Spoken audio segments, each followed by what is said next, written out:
compilado de imagens de homens trabalhando em diferentes áreas. O papel do homem na sociedade se modifica à medida que a sociedade se modifica. Diante dos desafios da modernidade, o homem aprende a desenvolver novas aptidões e comportamentos. Mas quando esse processo de adaptação não encontra um equilíbrio, surge o sofrimento. O gênero masculino desponta hoje em estatísticas de homicídio, suicídio e muitas outras doenças mentais, entre elas a incapacidade de falar sobre a dor ou a emoção. Como a saúde pública deve enfrentar esse problema? Existem políticas públicas para acolher e prevenir os estados de sofrimento do homem? Fundo em tons de cinza. Formas geométricas cinzas, amarelas, azuis e brancas se movimentam dinamicamente. Ao centro, em letras brancas e pretas, qual a questão? Masculinidades. Em um estúdio com caixas de som e um computador, em frente ao microfone, um homem segura um violão. Bruno Formiga, operador de áudio. Eu entendia que ser homem era uma necessidade de se fazer homem de alguma forma. Então, quando você ouve seja homem, podia ter muitos significados. Um deles era não ser mulherzinha, outro era diferente de ser criança, ser homem, ser adulto, ser responsável. E também quando falam seja homem, era numa tentativa talvez de não mostrar o que se sente. Em uma cozinha, uma menina abraça um homem. Leonardo Carvalho, bancário. Quando eu escutava essa frase, eu sempre pensei ao contrário. Falei, não preciso ser esse homem que a galera quer, né? Que as pessoas demandam. Falei, não, vou ser o homem que eu fui criado e ensinado a ser. Então, essa é uma frase que eu escutei bastante, mas não me afetou.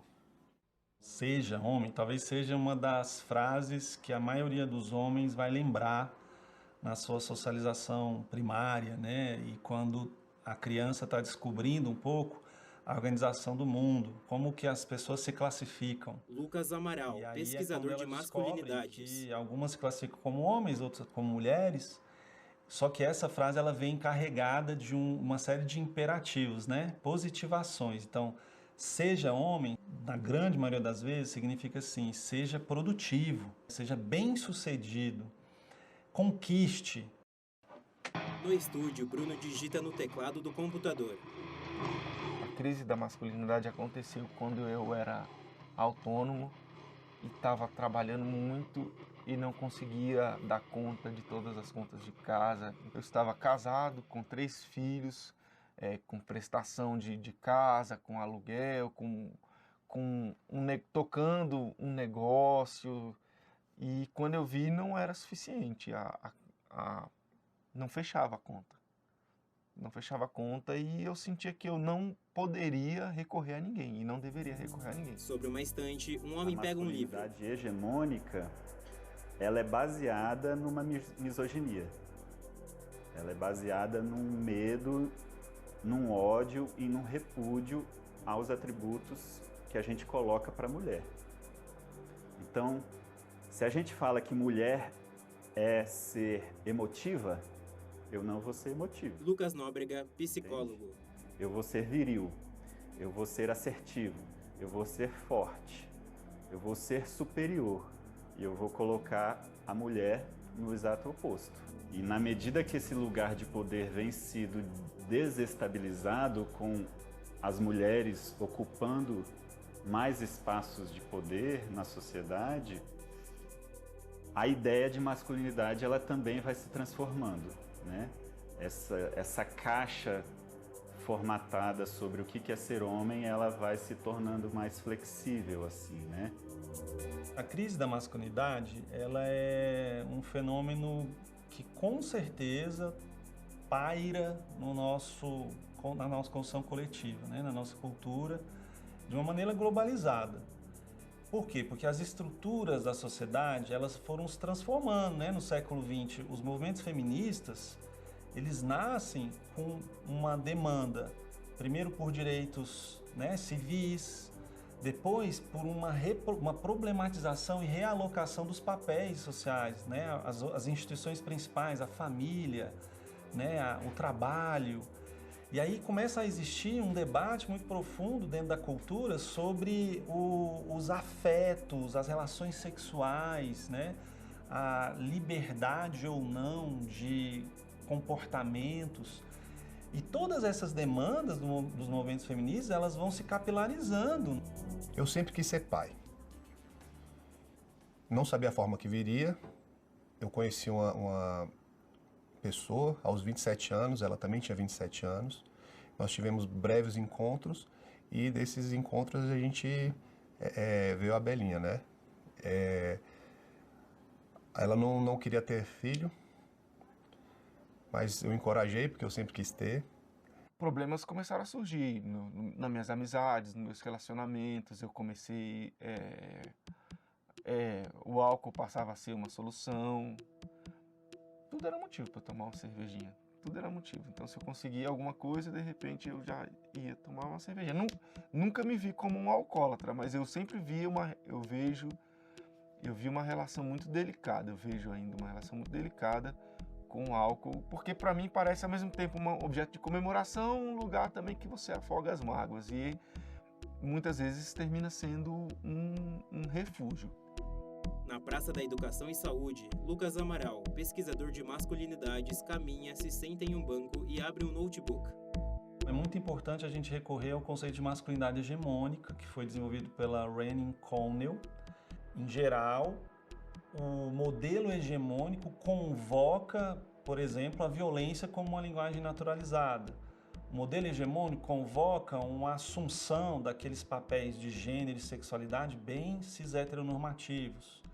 O modelo hegemônico convoca uma expressão autocentrada, individualista, totalmente individualista e fundada nas suas próprias necessidades individuais.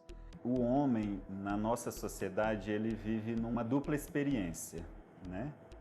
Porque nós gozamos do privilégio de ser homem, de toda a estrutura patriarcal que é formada para colocar a gente nesse privilégio, financeiro, social, simbólico, físico, emocional e por aí vai.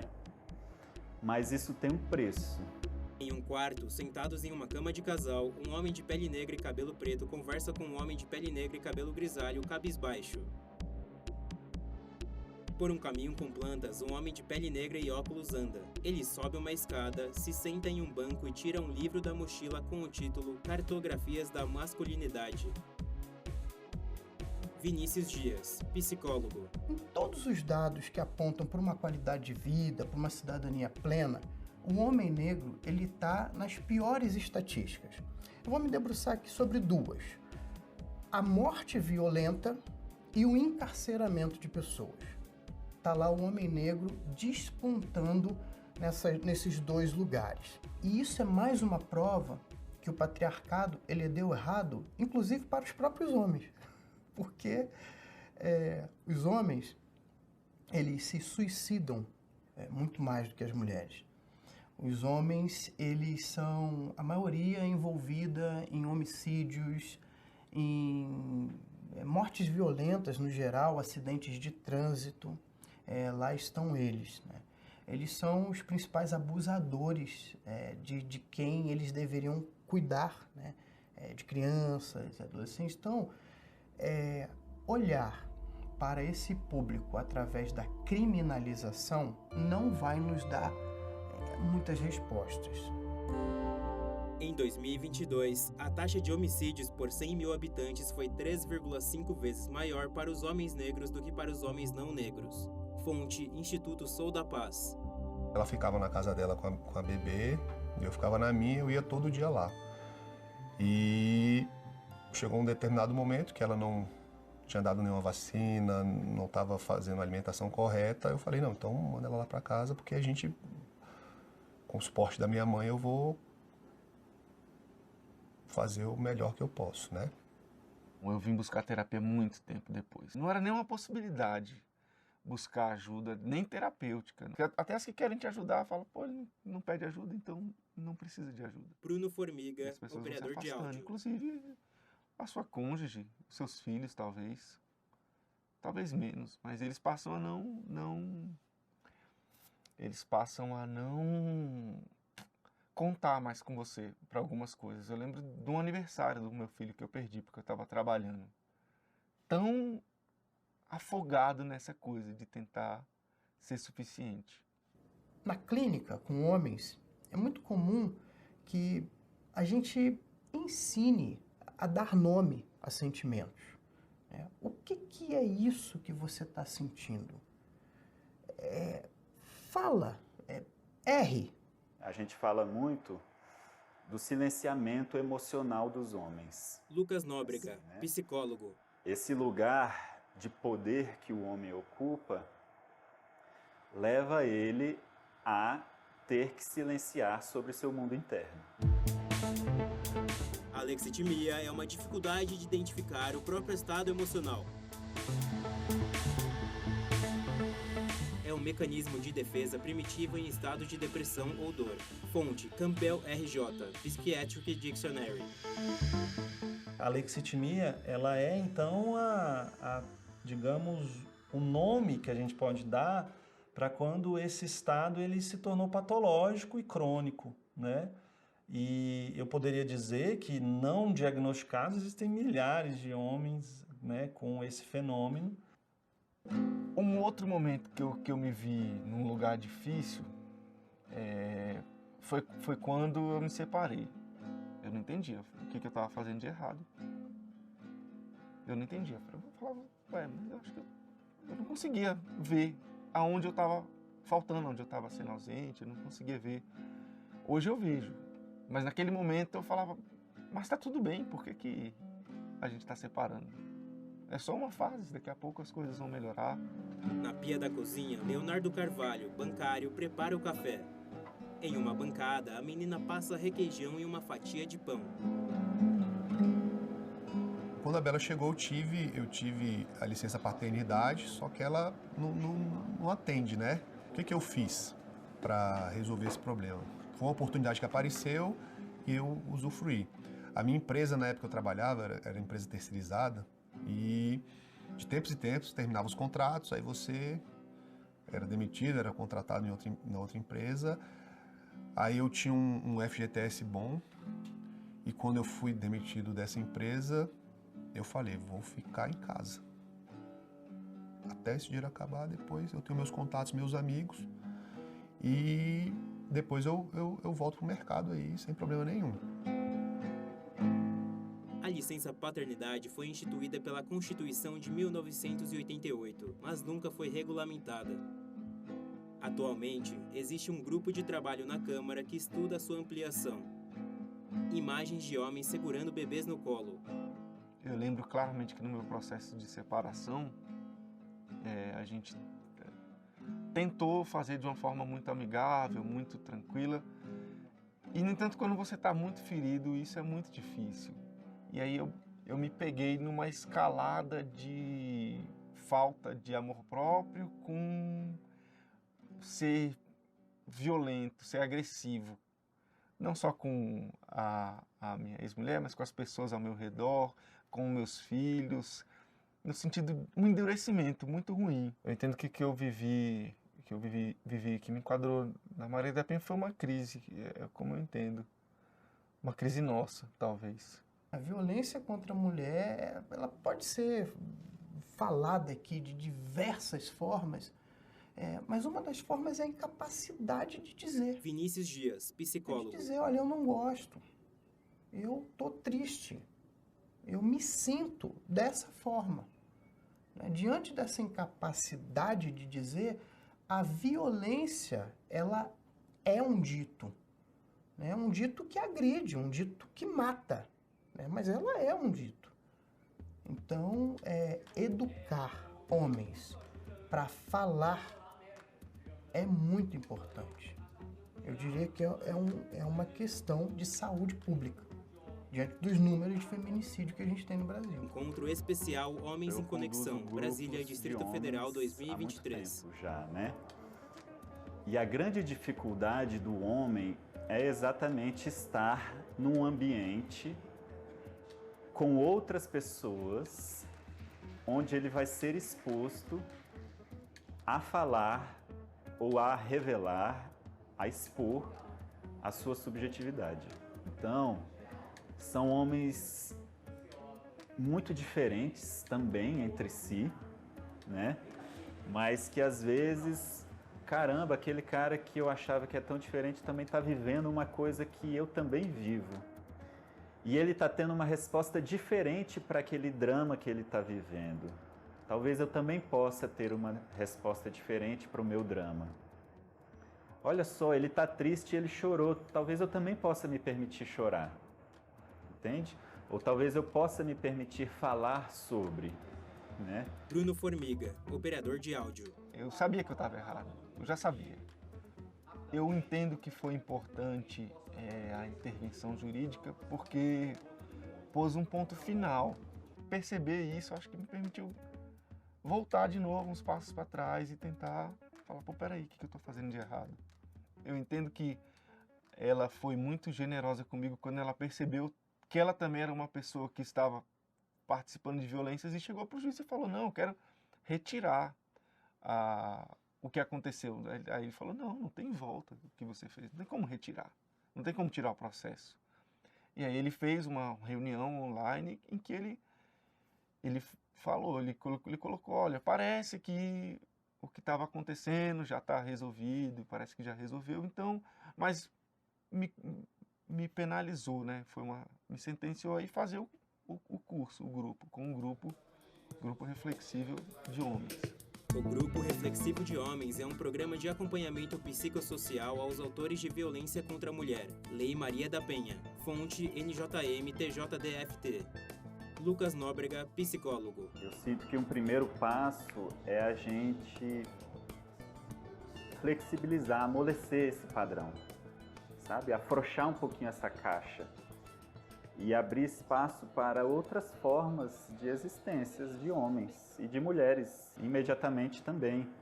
A gente flexibiliza esses dois papéis. Então eu posso ser um homem que eu tenho também coisas que socialmente a gente colocou para a mulher. Eu sou um homem que eu posso também ser emotivo.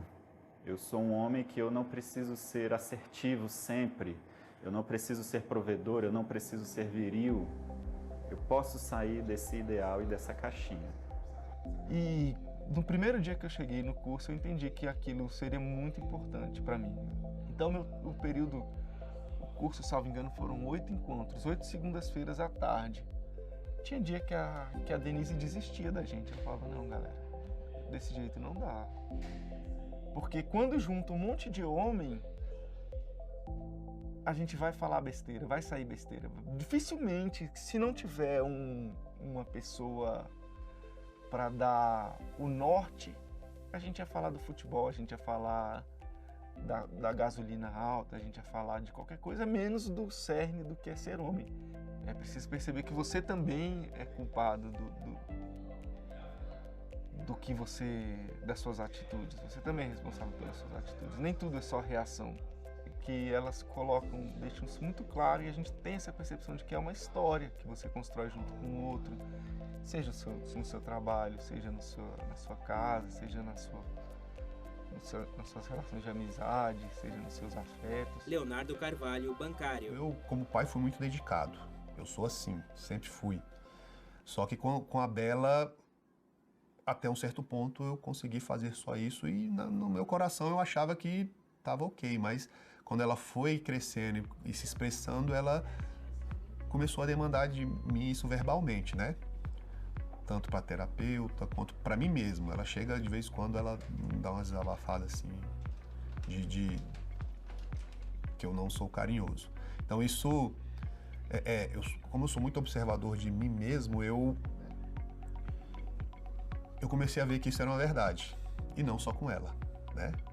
Com outros pares de vida, com minha mãe, com a minha esposa, A Roda de Conversa de Homens Negros de Brasília é um grupo que eu estou mais próximo. Vinícius Dias, psicólogo. E ela nasceu de uma necessidade de homens negros conversarem entre si, conversando sobre temas muito complexos, como amor afrocentrado, saúde do homem negro, paternidade, ancestralidade. Então, já tem seu feito aí, né, muito bonito, né? Esses homens, assim, o que acontece ali a partir dessa troca, essa educação, né, essa educação que eu te falei, de aprender a dizer, aprender a conversar, aprender a ser questionado, eu diria assim, mais vida para esses homens. Faculdade de Ciências da Saúde, Lucas Amaral, pesquisador de masculinidades. Tem uma questão, em termos de políticas públicas, que ao meu ver ela é central, que é a questão da saúde masculina de um modo geral. Isso a gente não pode negar, né, que dentro dos indicadores de mortes por causas evitáveis, né, e também mortes derivadas de alguns adoecimentos que poderiam estar ligados a comportamentos ditos masculinos, como, por exemplo, drogadição, alcoolismo e o próprio suicídio, né, que é hoje os homens no mundo de um modo geral tendem a se matar muito mais do que as mulheres, embora a gente tenha um indicador de que as mulheres são muito mais diagnosticadas com depressão do que homens, né? Todos esses indicadores, todas essas tendências demonstram que a gente precisa construir, em termos de políticas públicas, processos de conscientização e inclusão, especialmente de homens de camadas populares, nessa dimensão do cuidado. Em um pátio, sobre uma mesa, ao lado de um notebook, uma mulher serve uma xícara de café para Vinícius, que adiciona açúcar.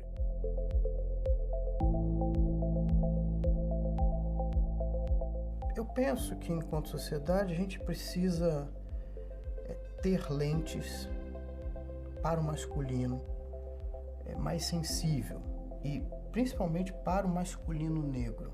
A gente precisa desse olhar porque esse é um primeiro passo de sensibilidade, de não naturalizar as novas faces do colonialismo e de novos modelos escravocratas que estão em curso hoje. O homem dos anos 50 é diferente do homem dos anos 60, que é diferente do homem de 2023. E a gente precisa se reinventar. Mas ainda assim tem um itinerário, vamos assim dizer, de uma formação.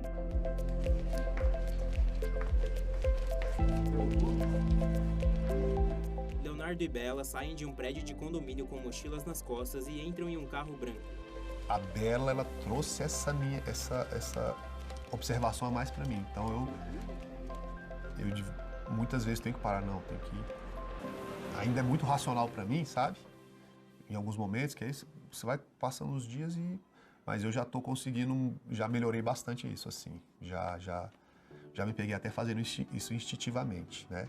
Já fui lá, agarrei ela, dei um monte de beijo, abracei, bom dia, e depois eu lá, que massa, tô evoluindo, sabe? Mas é uma coisa que também foi árdua, assim, está sendo, né? Porque a gente está sempre evoluindo. Em uma mesa de madeira, estão 2 meninos e uma menina. Na cadeira da ponta, Bruno se senta. Bom dia, galera. Vocês dormiram bem? Pelo menos alguém não ficou pipocando na minha cama, né? Os 4 tomam café da manhã. Eu tenho 3 filhos, nós moramos juntos aqui. De manhã a gente se organiza e eu trabalho no período da tarde. Então, despacho todo mundo para a escola e vou trabalhar.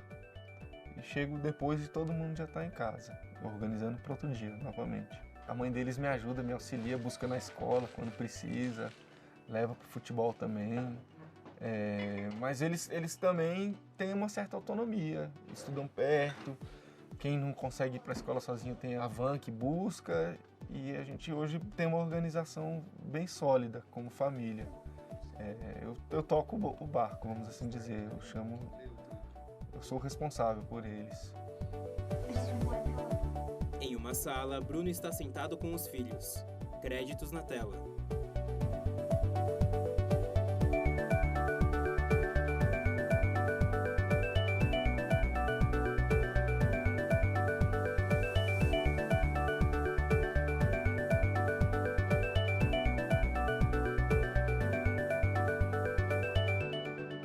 Realização: TV Câmara.